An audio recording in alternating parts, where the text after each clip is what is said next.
बिस्मिल्लाहिर्रहमानिर्रहीम अस्सलाम वालेकुम। आज की वीडियो में हम सेल साइकिल पे बात करेंगे। Grade 10 this is the first chapter of grade 10 that is cell cycle. SLO 10.1.1 से लेकर 10.1.6 तक आज की वीडियो में हम डिस्कस करेंगे। So the first SLO is define cell cycle. जब हमें सेल साइकिल चैप्टर पढ़ना ही है तो क्यों ना हम पहले सेल साइकिल की डेफिनेशन से शुरू करें, और यही हमारा पहला एसलो है दैट इज 10.1.1। इसमें हमें सेल साइकिल की डेफिनेशन देनी है, मतलब सिंपली हमें सेल साइकिल को डिफाइन करना है। चलिए शुरू करते हैं सेल साइकिल से। सेल साइकिल की जो डेफिनेशन ग्रेड 9 की बुक में गिवन है वो कुछ ऐसे है। The cell undergoes a sequence of changes which involves period of growth, replication of DNA followed by cell division. This sequence is called cell cycle. Cell undergoes a sequence of changes. कोई भी cell जो cell cycle के उस phase से, उस process से गुजरता है तो उसको कुछ सीक्वेंस ऑफ चेंजेस से गुजरना पड़ता है। अब सीक्वेंस ऑफ चेंजेस से क्या मुराद है? सीक्वेंस ऑफ चेंजेस से मुराद ये है कि फर्स्ट एक चेंज आएगा, उसके बाद एक चेंज आएगा, उसके बाद एक चेंज आएगा। इसको बोलते हैं सीक्वेंस ऑफ चेंजेस। जैसे 1 2 3 and 4, this is what we called sequence. एक सीक्वेंस में तब्दीली आती है उस सेल में। अब सीक्वेंस ऑफ तब्दीली में कौन सी तब्दीलियां शामिल हैं? उसमें शामिल है इन्वॉल्व्स पीरियड ऑफ ग्रोथ, उसमें ग्रोथ शामिल है। रेप्लिकेशन ऑफ डीएनए, उसमें डीएनए का रेप्लिकेशन, डबल होना डीएनए का, ये शामिल है। और थर्ड इसमें सेल डिवीजन शामिल है। लास्ट है cell division, right? First period of growth, then replication of DNA, and then followed by cell division. This sequence is called cell cycle. Cell cycle की दूसरी definition, cell cycle is a series of events from the time a cell is produced until it completes mitosis and produces new cells. Cell cycle इसमें शामिल हैं series of events, जैसे हमने पहले कहा था sequence of changes. Sequence of changes को आप सीरीज ऑफ इवेंट्स भी कह सकते हैं। From the time a cell is produced, एक सेल के बनने से लेकर के उस सेल के दो नए सेल बनाने तक का जो अमल है वो सेल साइकिल कहलाता है। सेल का बनना एंड उसी सेल का सेल साइकिल कंप्लीट करके दो नए सेल्स बनना, ये सेल साइकिल है। फर्स्ट जो डेफिनेशन है ये एक वाज़ेह तौर पे लिखा हुआ डेफिनेशन है। दूसरा जो डेफिनेशन है ये समराइज्ड किया हुआ डेफिनेशन है। So the first definition is very authentic और बहुत क्लियर है।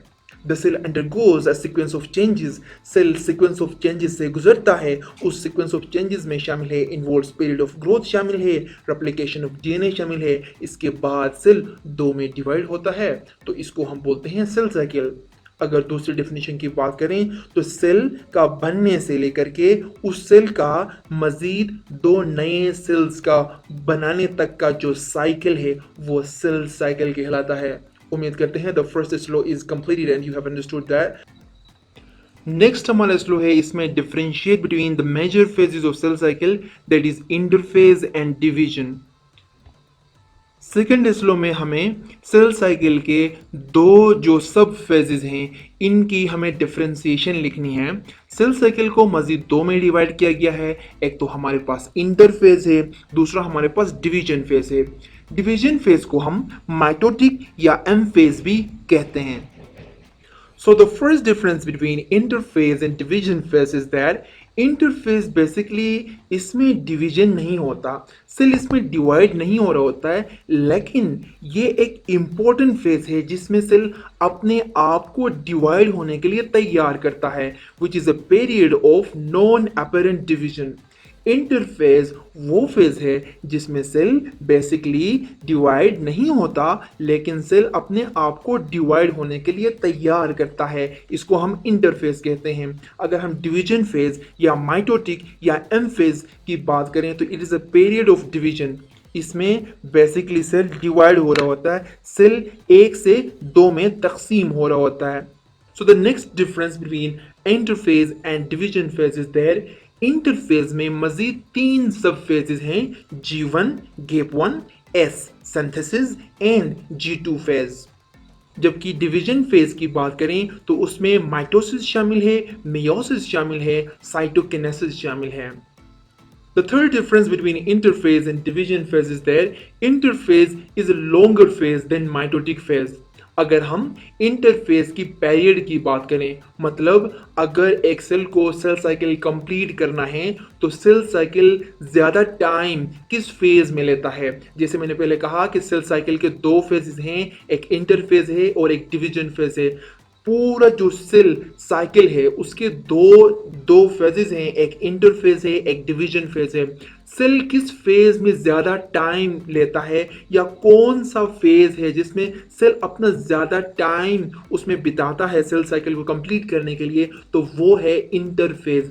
Interphase is the longer phase as compare to M phase. और अगर हम एम फेज की बात करें या डिवीजन फेज की बात करें तो वो short period of cell cycle है। इसमें सेल कम टाइम लेता है। मतलब अगर एक सेल साइकिल में मिसाल के तौर पे एक सेल 60 मिनट्स में एक सेल डिवाइड होता है तो सेल ज़्यादा टाइम इंटरफेज में गुजारेगा। अगर एक सेल पूरे सेल साइकिल को कंप्लीट करने में 60 मिनट्स लेता है तो most of the time about 45 to 50 minutes वो इंटरफेज में लगाएगा और बाकी के 15 टू 10 मिनट्स वो डिवीजन फेज में लगाएगा। इसका मतलब ये है कि इंटरफेज में सेल ज़्यादा टाइम लेता है as compare to division phase. The next difference between interphase and division phase is that cell prepares itself for division. जैसे मैंने पहले कहा था कि जो ना इंटरफेज वो फेज है जिसमें सेल डिवाइड तो नहीं होता लेकिन सेल अपने आप को डिवाइड होने के लिए तैयार करता है। अगर हम डिवीजन फेज की बात करें तो cell divides into daughter cells. Division phase में सेल डिवाइड होकर डॉटर सेल्स बनाता है। बहुत इंपॉर्टेंट इंफॉर्मेशन लास्ट ग्रीन में लिखा हुआ है, interphase lasts for at least 90% of the total time required for the cell cycle, misleadingly called resting phase. जैसे हमने एक डिफरेंस में थर्ड डिफरेंस में हमने बात की थी कि इंटरफेज लॉन्गर फेज है जिसमें सेल ज्यादा टाइम लेता है। उसका एक बहुत इंपॉर्टेंट इंफॉर्मेशन ग्रीन पट्टे में लास्ट में लिखा हुआ है, interphase lasts for at least 90% of the total time required for the cell cycle. मिसाल के तौर पे एक सेल को सेल साइकिल कंप्लीट करने के लिए 100 मिनट्स चाहिए होते हैं। मिसाल के तौर पे एक सेल को सेल साइकिल कंप्लीट करने के लिए 100 मिनट्स चाहिए होते हैं तो उसको इंटरफेज में कितना मिनट गुजारना पड़ेगा, उसको 90 मिनट्स इंटरफेज में गुजारना पड़ेगा।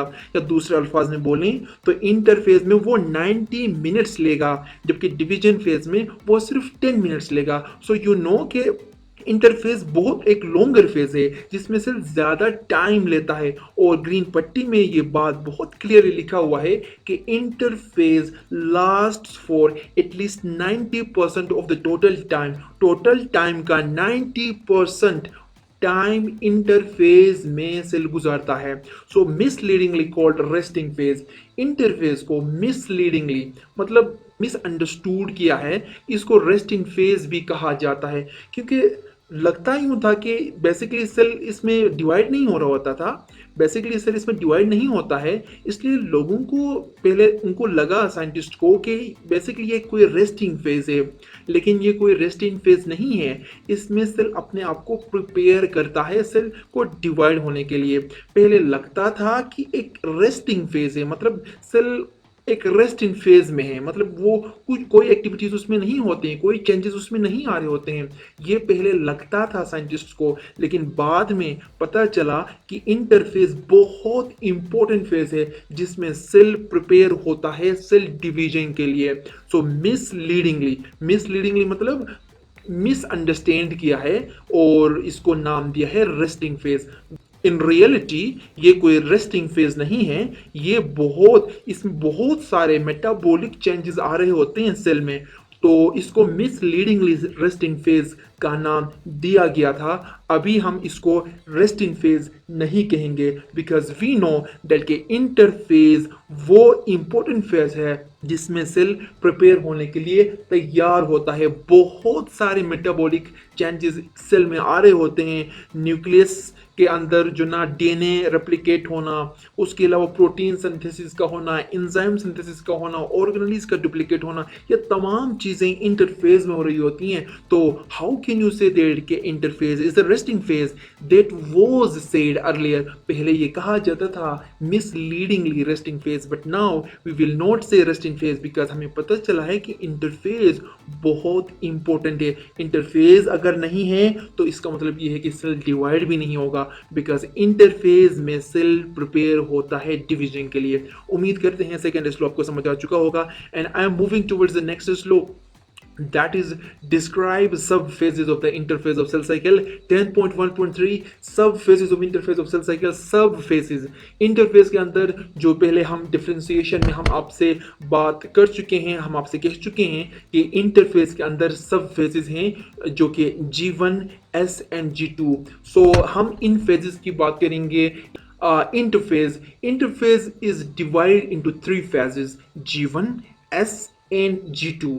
G1 को हम फर्स्ट गैप कहते हैं, S फेज को हम सिंथेसिस कहते हैं एंड G2 को हम सेकेंड गैप कहते हैं। Interphase is the time when cell's metabolic activity is very high as it performs various functions। Interphase वो टाइम है जिसमें सेल के मेटाबॉलिक एक्टिविटीज बहुत हाई होते हैं क्योंकि उसमें बहुत सारे फंक्शंस हो रहे होते हैं। So now I am going towards the sub phases of interphase. इसके अलावा इस स्लो में एक और स्लो हम इसमें डिस्कस करेंगे जो कि explain the importance of each सब फेज ऑफ द इंटरफेस है, जो कि 10.1.4 स्लो है और 10.1.3 स्लो में सब फेसेस की डिस्क्रिप्शन हमें करनी है। दोनों स्लोज को हम एक साथ डिस्कस कर रहे हैं। Explain the importance of each सब फेज। जो G1 फेज है, S फेज है और G2 फेज है। फर्स्ट ऑफ ऑल हम इनकी डिस्क्रिप्शन की बात करेंगे, डिस्क्रिप्शन के साथ साथ हम इन फेजेस की इंपॉर्टेंस की भी बात करेंगे। So the first that is G1 phase interface का फर्स्ट सब फेज है। इंटरफेस के तीन फेजेस हैं G1 S and G2 phase. हम तीनों फेजेस की डिस्क्रिप्शन के साथ साथ इन फेजेस की इंपॉर्टेंस की भी बात करेंगे इन दोनों स्लोज में। सो G1 फेज वो फेज है जिसमें cell cycle begins its cycle in G1 phase, right.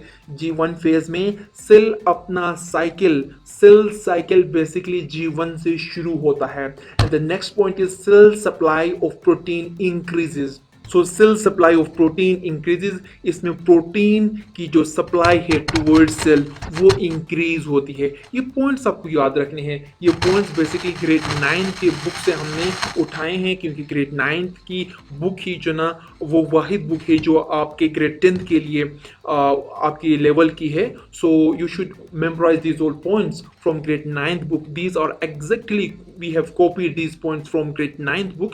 So grade 10th में बेसिकली कोई सेल साइकिल से मुतल्लिक कोई चैप्टर है नहीं, लेकिन आगा खान बोर्ड ने ग्रेड 9 का जो सेल साइकिल का जो चैप्टर था वो ग्रेड 10th के स्लो में डाल दिया है बिकॉज 9th का रिलेशन 11th से होता है और 10th का रिलेशन 12th से होता है। चूंकि 10th में अगर आप सेल साइकिल पढ़ रहे हैं तो इसका मतलब ये है कि एज आई सेड कि 10th का रिलेशन 12th से है तो 12th में भी आप सेल साइकिल पढ़ेंगे।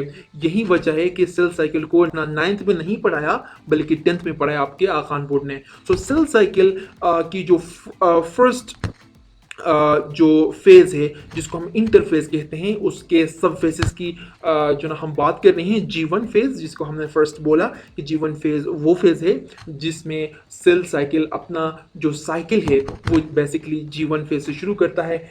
Next point is cell supply of protein increases. जो प्रोटीन सप्लाई है टूवर्ड्स सेल वो इंक्रीज होता है। The third point regarding G1 phase increases number of organelles, mitochondria, ribosomes, etc.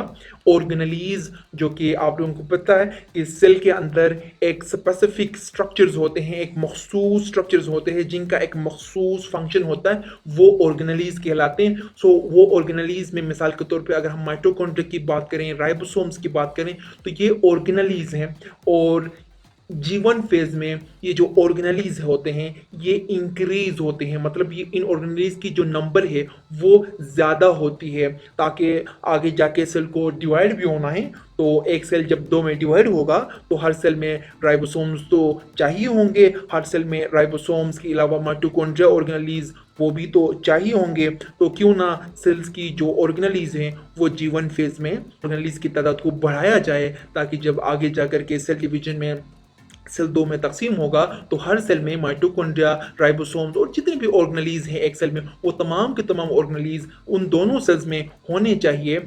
सो मैं आपको इस टाइम आपको इंपॉर्टेंस भी बता रहा हूँ साथ साथ ही G1 फेज की ये इंपॉर्टेंस भी है कि अगर आपके ऑर्गेनेलीज इंक्रीज होते हैं तो इसका मतलब ये है कि सेल डिवाइड जब होगा तो दोनों सेल्स में ऑर्गेनेलीज की तादाद इक्वली डिस्ट्रीब्यूशन होगी, मतलब एक सेल में जितने ऑर्गेनेलीज चाहिए वो दोनों सेल्स में होंगे। मिसाल के तौर पे अगर एक सेल सेल साइकिल के लिए तैयार है, सेल साइकिल के लिए वो जो सेल साइकिल के जो साइकिल है उसमें एंटर हुआ है, तो उस सेल में जितने ऑर्गेनेलीज हैं उनका डबल होना इंपॉर्टेंट है, क्योंकि वो सेल आगे जाके दो में डिवाइड होगा। जब वो सेल दो में डिवाइड होगा तो उसके अंदर उससे पहले तमाम ऑर्गेनेलीज का डबल होना इंपॉर्टेंट है, क्योंकि एक सेल ने क्या होना है, दो सेल में डिवाइड होना है। अगर एक सेल ने दो सेल में डिवाइड होना है तो उस सेल में ऑर्गेनेलीज की तादाद इंक्रीज होनी चाहिए या ऑर्गेनेलीज डबल होने चाहिए, ताकि जब वो दो सेल में डिवाइड होगा तो दोनों सेल में ऑर्गेनेलीज इक्वली डिस्ट्रीब्यूट होंगे। The fourth point regarding G1 phase, cell grows in size.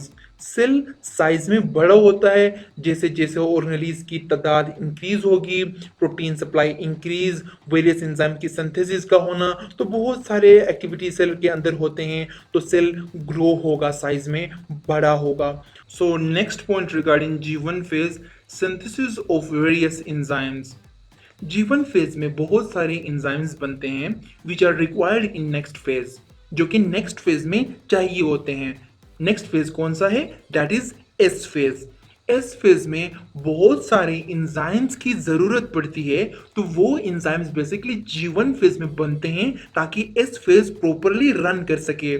So S phase में रिक्वायर्ड एंजाइम्स कहाँ बनते हैं, G1 फेज में बनते हैं। Next point, DNA base units are accumulated for the DNA synthesis, which is next phase. DNA base units, DNA के अंदर कुछ बेसिस होते हैं, बेस यूनिट्स होते हैं जो कि accumulated for the DNA synthesis, right? DNA base units are accumulated.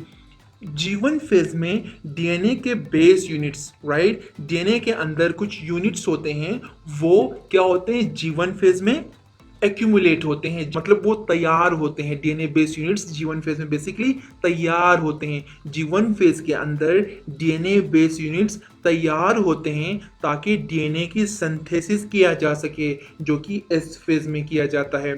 So DNA की सिंथेसिस के लिए क्या जरूरत, हमें डीएनए बेस यूनिट्स की नीड होती है। सो डीएनए बेस यूनिट्स क्यों जरूरत, इसलिए ज़रूरत क्योंकि डीएनए सिंथेसिस में डीएनए बेस यूनिट्स की मदद से डीएनए सिंथेसाइज होता है।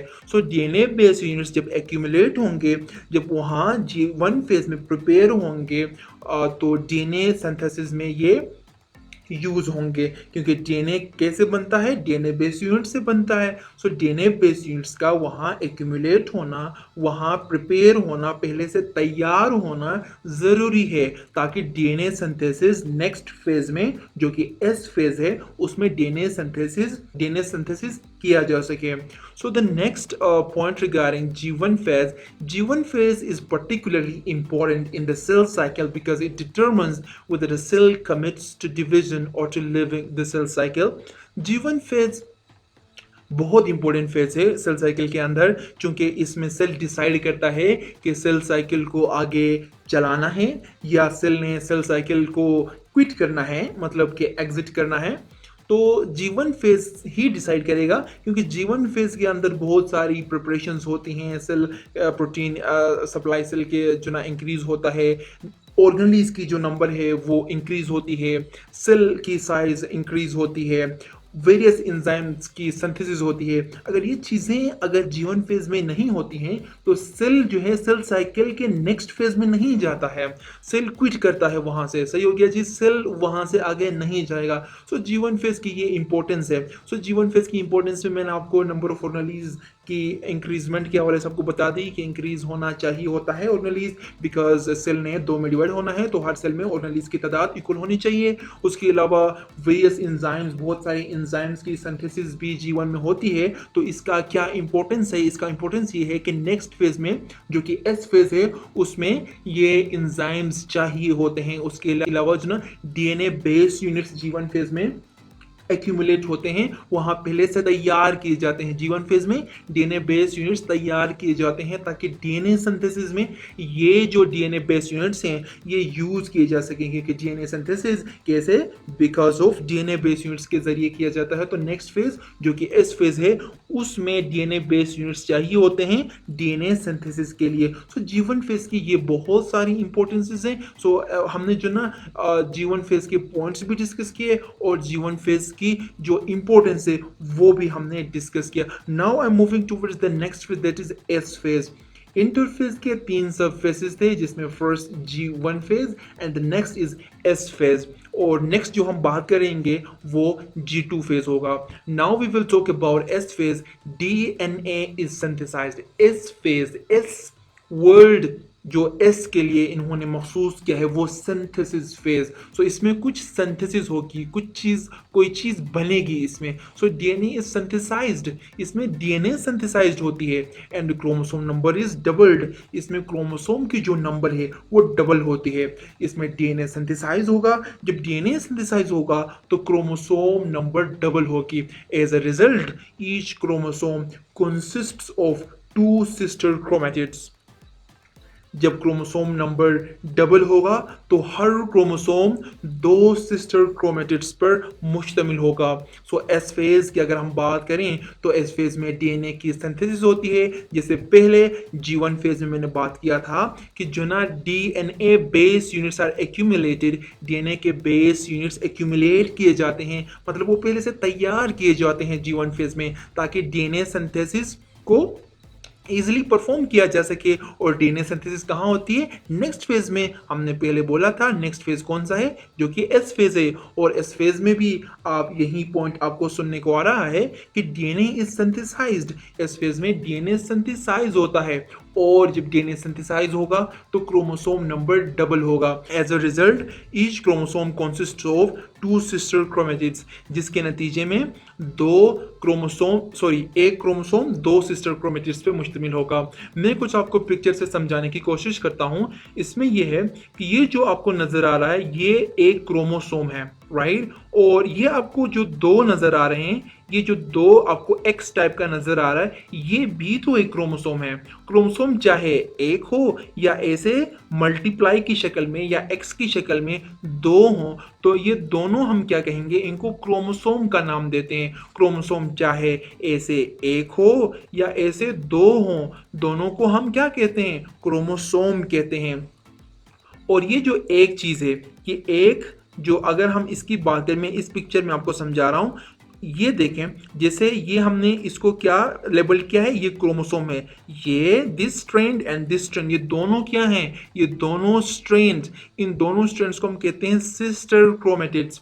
एक स्ट्रैंड को हम कहेंगे क्रोमेटिड, एक स्ट्रैंड को क्या कहते हैं? क्रोमेटिड कहते हैं। इन दोनों को हम सिस्टर क्रोमेटिड्स कहते हैं। जैसे हमने ऊपर लिखा है कि DNA synthesized and chromosome number is doubled, DNA बनेगा, उसके बाद क्रोमोसोम नंबर डबल होगा। उसके नतीजे में जब क्रोमोसोम नंबर डबल होगा तो फिर हर क्रोमोसोम 2 सिस्टर क्रोमेटिड्स पर मुश्तमिल होगा। आप देख सकते हैं इस पिक्चर में, पहले ए से था क्रोमोसोम, फर्स्ट क्रोमोसोम ए से था। जब क्रोमोसोम एस फेज से गुजरा, जब क्रोमोसोम एस फेज से गुजरा तो क्रोमोसोम 2 सिस्टर क्रोमेटिड्स जो ना उस पर मुश्तमिल हुआ। सही हो गया जी? जब क्रोमोसोम एस फेज से गुजरा तो chromosome is duplicated, chromosome number double हो गया। ऐसा ही क्रोमोसोम आपको यहाँ दो नजर आ रहे हैं, इसका मतलब ये है कि एक क्रोमोसोम से दो बन गए ना। तो इन दोनों क्रोमोसोम्स को, इन दोनों जो क्रोमेटिड्स हैं, इनको हम बोलते हैं सिस्टर क्रोमेटिड्स।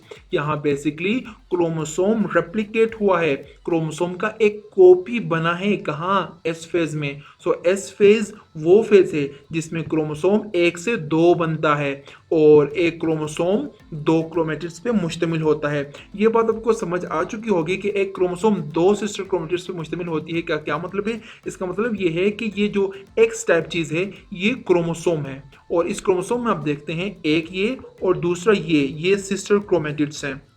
इन शॉर्ट मुझे ये कहना चाहिए कि एस फेज में डीएनए सिंथेसाइज होता है, क्रोमोसोम नंबर डबल होता है। और क्रोमोसोम नंबर कैसे डबल होता है? एस फेज से पहले क्रोमोसोम ऐसे होता है, जब एस फेज से गुजरेगा तो क्रोमोसोम की एक और कॉपी बनेगी, ये एक कॉपी और ये एक कॉपी। एक पहले से था ना, ये पहले से जो एक था, ऐसा ही एग्जैक्ट ऐसा ही कॉपी बनता है और उसके बाद क्रोमोसोम इस शक्ल में आता है। जब क्रोमोसोम इस शक्ल में आता है तो आप देख सकते हैं कि ये एक क्रोमेटिड और दूसरा ये एक क्रोमेटिड, तो सिस्टर क्रोमेटिड्स कहलाते हैं। सो क्रोमोसोम दो सिस्टर क्रोमेटिड्स पे क्या हुआ? मुश्तमिल हुआ। कब? जब वो एस फेज में क्रोमोसोम नंबर डबल हो गया। क्रोमोसोम फर्स्ट वन था और क्रोमोसोम ने कॉपी बनाया, कॉपी बनाने के रिजल्ट में ऐसा क्रोमोसोम हमें नजर आ रहा है। और क्रोमोसोम ऐसे इस फॉर्म में एक्स शक्ल अगर हम क्रोमोसोम की देखें तो एक्स शक्ल की फॉर्म में क्रोमोसोम के कितने क्रोमेटिड्स होते हैं? दो क्रोमेटिड्स होते हैं और इनको बोलते हैं sister chromatids. The next phase that is G2 phase. अभी हम बात करेंगे G2 फेज की। सॉरी, इससे पहले कि हम G2 फेज की बात करें, हम इंपॉर्टेंस ऑफ एस फेज की बात करेंगे। बहुत इंपॉर्टेंट फेज होता है एस फेज, क्योंकि इसमें क्रोमोसोम नंबर डबल होता है। अब खुद सोचें, अगर एस फेज ना हो, एस फेज स्किप करें, तो क्रोमोसोम नंबर तो डबल नहीं होगी। अगर क्रोमोसोम नंबर डबल नहीं होगी तो जो एक सेल ने दो सेल में कन्वर्ट होना है या एक सेल ने दो नए सेल्स बनाने हैं, तो दोनों सेल्स में क्रोमोसोम नंबर तो सेम नहीं होगी, क्योंकि क्रोमोसोम नंबर डबल नहीं होगी। अगर एस फेज आप स्किप करते हैं तो क्रोमोसोम नंबर डबल नहीं होगी। अगर क्रोमोसोम नंबर डबल नहीं होगी तो आगे जाके उस सेल ने दो में तो डिवाइड होना है।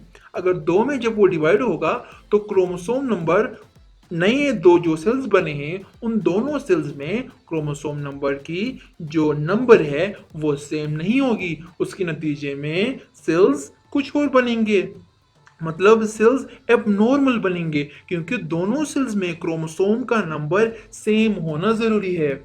अगर एस फेज को हम स्किप करते हैं तो क्रोमोसोम नंबर, मिसाल के तौर पे अगर सेल के अंदर 23 क्रोमोसोम्स हैं तो आगे जाके जो डॉटर सेल्स हैं, जो सेल नए दो सेल्स बनाएगा, उन दोनों सेल्स में 23 दोनों सेल्स में होने चाहिए। अगर दोनों सेल्स में 23 नहीं होते हैं तो इसका मतलब ये है कि वो सेल्स एबनॉर्मल हैं। तो एस फेज अगर आप स्किप करेंगे तो क्रोमोसोम नंबर डबल नहीं होगी। अगर क्रोमोसोम नंबर डबल नहीं होगी तो आगे जाके दोनों सेल्स में क्रोमोसोम इक्वली डिवाइड नहीं हो पाएंगे। अगर क्रोमोसोम इक्वली डिवाइड नहीं हो पाएंगे तो दोनों सेल्स एबनॉर्मल बनेंगे। So this is the very important phase, that is S phase. बहुत इंपॉर्टेंट है। एस फेज की अहमियत का अंदाज़ा आपको तभी पता चलेगा जब हम आगे जाके माइटोसिस और मेयोसिस पढ़ेंगे, क्योंकि उसमें सेल डिवाइड होता है और दोनों सेल्स में क्रोमोसोम की नंबर इक्वली डिस्ट्रीब्यूट होती है, तो उसमें आपको और अच्छे से समझ आएगा। फिलहाल आप इतना ही समझें कि एस फेज में क्रोमोसोम नंबर का डबल होना ज़रूरी है। अगर एस फेज को हम स्किप करेंगे तो क्रोमोसोम नंबर डबल नहीं होगा, और क्रोमोसोम नंबर डबल नहीं होगा तो सेल आगे जाके जब दो में डिवाइड होगा तो दोनों सेल्स में इक्वली जो ना क्रोमोसोम नंबर डिस्ट्रीब्यूट नहीं होगा। As a result cell abnormal बनेंगे। नेक्स्ट G2 फेज की बात करें, cell prepares protein that are essential for mitosis. इसमें सेल प्रोटीन प्रिपेयर करता है, प्रोटीन तैयार करता है, that are essential for mitosis. आगे जाके सेल ने माइटोसिस से गुजरना है, तो माइटोसिस से पहले G2 है, तो G2 में सेल क्या करता है, प्रोटीन प्रिपेयर करता है, तैयार करता है, ताकि जो प्रोटीन माइटोसिस में चाहिए वो प्रोटीन पहले से ही तैयार हो। और पहले से प्रोटीन का तैयार करना जरूरी है क्योंकि माइटोसिस में वो प्रोटीन जरूरी है, उसमें चाहिए है। So mainly for the production of spindle fibres. और प्रोटीन क्यों जरूरी है माइटोसिस में बोलें तो वो प्रोडक्शन ऑफ स्पिंडल फाइबर्स के लिए। So mainly for the production of spindle fibres. So spindle fibres की प्रोडक्शन के लिए, स्पिंडल फाइबर्स बनाने के लिए प्रोटीन्स चाहिए। और प्रोटीन्स कहाँ बनते हैं, वो G2 फेज में बनते हैं। और प्रोटीन कहाँ चाहिए, प्रोटीन चाहिए माइटोसिस में। और माइटोसिस में ये प्रोटीन क्यों चाहिए, इसलिए चाहिए क्योंकि प्रोटीन जो ना उसकी मदद से माइटोसिस में स्पिंडल फाइबर्स बनते हैं। And what are this spindle fibres? Spindle fibres कुछ थ्रेड लाइक स्ट्रक्चर्स होते हैं जो कि माइटोसिस में आपको अच्छे से समझ आएगा कि स्पिंडल फाइबर्स क्या हैं। फिलहाल आप इस पिक्चर में देखें, जो थ्रेड लाइक दागिनुमा चीज़ आपको इस पिक्चर में नज़र आ रही है, ये स्पिंडल फाइबर्स हैं। ये स्पिंडल फाइबर्स भी बहुत इंपॉर्टेंट है। जब हम माइटोसिस मेयोसिस पढ़ेंगे तो इसमें आपको स्पिंडल फाइबर्स का जो ना इंपॉर्टेंस का अच्छे से पता चलेगा। फिलहाल आप इतना ही समझें कि G2 फेज में प्रोटीन सिंथेसिस होती है, प्रोटीन प्रिपेयर होती है, और वो प्रोटीन चाहिए होती है माइटोसिस के लिए। और माइटोसिस में वो प्रोटीन का काम क्या होता है, माइटोसिस में प्रोटीन का काम होता है स्पिंडल फाइबर्स बनाने का। अभी हम G2 फेज की इंपॉर्टेंस भी इस लाइन में स्टडी करेंगे। Inhibition of protein synthesis during G2 phase prevents cell from undergoing mitosis. अगर आप G2 फेज में आप प्रोटीन सिंथेसिस इनहिबिट करते हैं, अगर सेल G2 फेज से नहीं गुजरता या G2 फेज में सेल प्रोटीन की सिंथेसिस नहीं करता है, तो what happens is like cell prevents from undergoing mitosis। Cell mitosis से नहीं गुजरेगा क्योंकि G2 फेज में प्रोटीन का बनना इंपॉर्टेंट है। अगर प्रोटीन नहीं बनेगा तो cell will not undergo mitosis, cell mitosis से नहीं गुजरेगा। तो इसका मतलब ये है कि सेल साइकिल कंप्लीट नहीं होगा। तो G2 फेज में प्रोटीन का बनना इंपॉर्टेंट है। इफ प्रोटीन इनहिबिट्स सिंथेसिस, और अगर इनहिबिशन होती है, प्रोटीन नहीं बनती, तो G2 फेज तो होगा कुछ यूं कि सेल प्रिवेंट होगा, सेल माइटोसिस में नहीं चला जाएगा, माइटोसिस से नहीं गुजरेगा। RNA and microtubule subunits synthesized for spindle fibers। RNA और माइक्रोट्यूब्यूल के जो सब यूनिट्स होते हैं, माइक्रोट्यूब्यूल सब यूनिट्स, ये क्या चीज़ें होती हैं, इनको समझना इंपॉर्टेंट नहीं है। बस इतना ही समझें कि RNA और माइक्रोट्यूब्यूल के जो सब यूनिट्स होते हैं वो G2 में सिंथेसाइज होते हैं। और सवाल है क्यों होते हैं, फॉर स्पिंडल फाइबर्स। जैसे हमने पहले बात की थी कि प्रोटीन चाहिए होता है और स्पिंडल फाइबर्स के लिए, तो इसी तरह RNA और माइक्रोट्यूब्यूल्स भी जो ना स्पिंडल फाइबर्स के लिए चाहिए हैं। तो RNA एंड माइक्रोट्यूब्यूल सब यूनिट क्या होते हैं, सिंथेसाइज होते हैं G2 में। और क्यों सिंथेसाइज होते हैं, इनकी क्या वजह है बोलें तो ये RNA और माइक्रोट्यूब्यूल सब यूनिट्स आगे जा कर के स्पिंडल फाइबर्स की सिंथेसिस के लिए, फॉर्मेशन के लिए चाहिए होते हैं। तो this is very important to synthesize microtubules and RNA for spindle fibres. And spindle fibres की अहमियत का माइटोसिस में आपको अच्छे से पता चलेगा। So this is G2 phase and moving towards exceptional case. Exceptional एक फेज है G0 फेज। G0 फेज क्या है, एक एक्सेप्शनल केस है, राइट। सेल्स कुछ जो ना टेम्परेली आरजी तौर पे या मुकम्मल तौर पे डिवाइड होना बंद करते हैं और said to have entered into quiescence called G0 phase, और वो G0 phase में गए होते हैं। सो G0 phase वो फेज है जिसमें सेल्स आरजी तौर पे या तो मुकम्मल तौर पे डिवाइड होना बंद करते हैं, तो वो G0 phase में चले जाते हैं, जिसमें हमारे पास एग्जांपल्स हैं nerve cells, cells of islands. तो ये ऐसे सेल्स हैं जो आरजी तौर पे या मुकम्मल तौर पे डिवाइड होना बंद करते हैं। तो ये G0 फेज है। G0 फेज में ऐसे सेल्स होते हैं जो आरजी तौर पे होते हैं, मतलब आरजी तौर के लिए वो सेल साइकिल नहीं चलाते हैं, कुछ टाइम के लिए वो जी नोट में रहते हैं, लेकिन कुछ टाइम बाद वो सेल साइकिल को चलाते हैं, वो अपना सेल साइकिल कंप्लीट करते हैं। लेकिन कुछ सेल्स ऐसे भी होते हैं जी नोट में जो मुकम्मल तौर पे जी नोट के अंदर होते हैं और थ्रू आउट देयर लाइफ, जब तक कि वो खुद डेड नहीं होते हैं तब तक वो जी नोट फेज में रहते हैं और वो सेल साइकिल से नहीं गुजरते हैं। तो जी नोट फेज एक एक्सेप्शनल केस है। सेल्स आरजी तौर या तो मुकम्मल तौर पे वो जी नोट में रहते हैं और वो अपना साइकिल कंप्लीट नहीं करते हैं। जो आरजी तौर पे जी नोट में रहते हैं वो कुछ टाइम के बाद सेल साइकिल चलाते हैं और सेल साइकिल कंप्लीट करते हैं। जनरल इंफॉर्मेशन और इंपॉर्टेंट इंफॉर्मेशन आपको दे रहा हूं। Human cell average cell cycle time in 24 hours है। एक सेल सेल साइकिल कंप्लीट करने में 24 आवर्स लगाता है।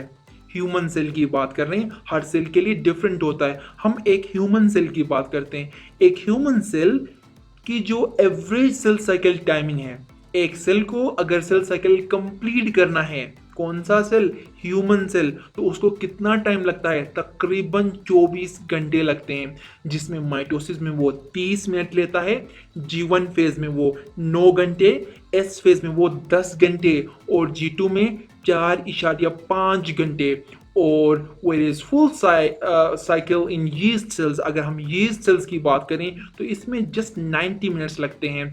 और ह्यूमन सेल की अगर हम बात करें तो इसमें एक सेल का सेल साइकिल कंप्लीट होने में 24 आवर्स लगते हैं। और आप इसमें देखें माइटोसिस में ये सिर्फ 30 मिनट्स ही लेता है। कितना टाइम लेता है, 30 मिनट्स। और जैसे हमने इंटरफेज और डिवीजन फेज हमने बात की थी कि माइटोसिस एक शॉर्टर पीरियड है, इंटरफेज एक लॉन्गर पीरियड है। और आपको पता है कि इंटरफेज में G1 भी आता है, S भी आता है और G2 भी आता है। आप इस इंफॉर्मेशन से अंदाजा लगा सकते हैं कि G1 9 hours, S phase 10 hours and G2 4.5 hours. मतलब सेल साइकिल में cell most of the time interphase में गुजारता है और माइटोसिस में सिर्फ 30 मिनट्स। और ये सिर्फ ह्यूमन सेल की बात है। नेक्स्ट जो स्लो है 10.1.5, कंपेयर माइटोसिस एंड मेयोसिस। इसको कंपेयर करने से पहले हमें माइटोसिस और मेयोसिस पढ़ना होगा। खान बोर्ड की स्लो के मुताबिक हमें इस स्लो को 10.1.4 बाद पढ़ना है, लेकिन माइटोसिस और मेयोसिस पढ़ने से पहले हम इसको कंपेयर नहीं करवा सकते हैं। फिलहाल मैं इसको डिस्कस नहीं करूंगा। जब हम माइटोसिस और मेयोसिस पढ़ेंगे तो उस वक्त हम माइटोसिस और मेयोसिस की कंपैरिजन करवाएंगे। फिलहाल अगर आपने माइटोसिस और मेयोसिस पढ़ रखा है तो फिर आप इसकी डिफरेंस और इसकी सिमिलरिटीज आपके स्क्रीन पे हैं, आप स्क्रीन पे देखें और इसको रीड करें। याद रखें, कंपेयर में न सिर्फ डिफरेंसेस बल्कि सिमिलरिटीज भी आती हैं। तो similarities between mitosis and meiosis are as follows. Now slow 10.1.6। इस स्लो में हम डिफरेंशिएशन करनी है हमें क्रोमोसोम एंड क्रोमेटिड्स की, और हैप्लॉइड और डिप्लॉइड सेल्स की एग्जांपल्स के साथ हमें डिफरेंशिएशन करवानी है। सबसे पहले हम क्रोमोसोम और क्रोमेटिड की डिफरेंशिएशन के हवाले से बात करेंगे। So the main difference between chromatin and chromosome is that chromatin consists of the unrailed condensed structure of DNA. Chromatin एक थ्रेड लाइक स्ट्रक्चर होता है जबकि क्रोमोसोम कंडेंस्ड फॉर्म होता है। अगर हम क्रोमेटिन और क्रोमोसोम दोनों का रिलेशन देखें तो दोनों जो ना जेनेटिक मटेरियल ही है। दोनों में बस फर्क इतना ही है कि क्रोमेटिन एक थ्रेड लाइक स्ट्रक्चर है, मतलब अनकोइल्ड है, जबकि क्रोमोसोम कोइल्ड स्ट्रक्चर है, या आप दूसरे अल्फाज में बोल सकते हैं कंडेंस्ड स्ट्रक्चर है। सो इस पिक्चर में आप देख सकते हैं नंबर 1, ये जो 1 से डिनोट किया है, ये जो सारा है ये कंडेंस स्ट्रक्चर है और इसको हम बोलते हैं क्रोमोसोम। और जब आपको जो थ्रेड लाइक स्ट्रक्चर नज़र आ रही है, ये थ्रेड लाइक स्ट्रक्चर दरअसल क्रोमेटिन है। सो क्रोमेटिन के अलावा ये थर्ड में जो आपको नज़र आ रहा है ये बेसिकली डीएनए है। सो ये कुछ इंटरनल स्ट्रक्चर है क्रोमोसोम की। ये क्रोमोसोम है, कंडेंस स्ट्रक्चर है, और ये थ्रेड लाइक स्ट्रक्चर क्या चीज़ है, ये क्रोमेटिन है। क्रोमेटिन और क्रोमोसोम में अगर आप मज़ीद फ़र्क जानना चाहते हैं तो वीडियो पॉज करें और स्क्रीन पे दिया हुआ मटेरियल रीड करें। Now we will talk about the difference between haploid and diploid cells with examples. Difference between diploid and haploid. Diploid basically इसमें क्रोमोसोम पेयर की शक्ल में होते हैं, जबकि हैप्लॉइड में क्रोमोसोम पेयर की शक्ल में नहीं होते हैं. सो हम डेफिनेशन की बात करें तो haploid cells are cells that contain only one set of chromosome. इसमें वन सेट ऑफ क्रोमोसोम होता है, जबकि डिप्लॉइड सेल्स में टू सेट्स ऑफ क्रोमोसोम्स होते हैं, क्रोमोसोम पेयर में होते हैं. हैप्लॉइड में क्रोमोसोम पेयर में नहीं होते हैं. Haploid produced by meiosis. ये फॉर्मेशन कहाँ होती है हैप्लॉइड की बात करें तो वो मेयोसिस में होती है, और डिप्लॉइड माइटोसिस में होती है. नंबर ऑफ क्रोमोसोम्स की अगर हम बात करें तो have only half of the number of chromosome as the parent cell. Parent cell में मिसाल के तौर पे अगर 50 क्रोमोसोम हैं तो हैप्लॉइड सेल में उसके हाफ होंगे, मतलब 25 होंगे. सो इसका मतलब ये है कि हैप्लॉइड सेल में हाफ नंबर ऑफ क्रोमोसोम होते हैं जितने कि उसके पेरेंट सेल में थे. पेरेंट सेल के हाफ क्रोमोसोम होते हैं. अगर पेरेंट सेल में 10 क्रोमोसोम हैं तो हैप्लॉइड सेल में 5 क्रोमोसोम होंगे. डिप्लॉइड सेल की बात करें तो have the same number of chromosome as the parent cell. Diploid में उतने ही क्रोमोसोम्स होते हैं जितने कि पेरेंट सेल में थे. डिप्लॉइड सेल में उतने ही क्रोमोसोम होंगे जितने कि पेरेंट सेल में थे. मिसाल के तौर पे अगर पेरेंट सेल में 50 क्रोमोसोम्स थे तो डिप्लॉइड सेल में भी 50 क्रोमोसोम्स होंगे. Similarity with the parent cell, not genetically identical to the parent cell. Haploid जो सेल्स होते हैं not genetically identical, ये जेनेटिकली पेरेंट सेल से नहीं मैच करते हैं. Haploid cells genetically parent cells की तरह नहीं होते हैं. अगर हम डिप्लॉइड सेल्स की बात करें तो ये जेनेटिकली पेरेंट सेल्स की तरह होते हैं. Diploid cells genetically parent cells की तरह ही होते हैं. सो इम्पोर्टेंस की बात करें तो haploid sales important for sexual reproduction. Haploid के जो सेल्स होते हैं वो सेक्सुअल रिप्रोडक्शन के लिए इंपॉर्टेंट होते हैं, एसेंशियल होते हैं, जबकि डिप्लॉइड सेल्स ग्रोथ के लिए चाहिए होते हैं, एसेक्सुअल रिप्रोडक्शन के लिए और जेनेटिकल स्टेबिलिटी के लिए चाहिए होते हैं. So with this we are done with the first part of cell cycle grade 10. Further laws will be covered in the next part of the video. कोई सवाल पूछना चाहते हैं तो कमेंट सेक्शन में आप अपना सवाल ड्रॉप कर सकते हैं. इंशाल्लाह हम आपके सवाल के ज़रूर रिस्पॉन्ड करेंगे. मज़ीद स्लोज पर हम वीडियो नेक्स्ट पार्ट में बनाएंगे. कोई क्वेश्चन हो, कोई क्वेरी हो, आप कमेंट सेक्शन में हमारे साथ शेयर कर सकते हैं. We will happy to answer your questions. Keep watching and stay connected. Thank you very much.